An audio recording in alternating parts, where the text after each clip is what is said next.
وها نحن في الساحة الرئيسية لمسجد بني أمية عند الباب الرئيسي، حيث البائعات والبائعين والسواح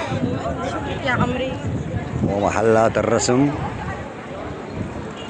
جميعهم، وطيور المسجد كلهم موجودين في ساحة دمشق، لا يزالون لدى.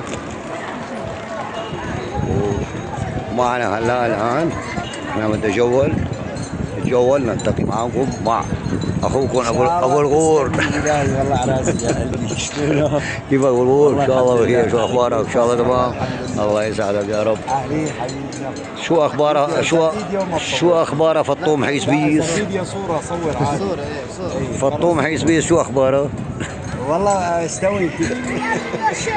الله يا كريم. عجرة استوي. معلمتي يعني بتحبني بس مخبي ان شاء الله. مخبي سرها بجواتها. سرها كبير يعني. رجاء. الله يا كريم. اهلا يا ابو الغور.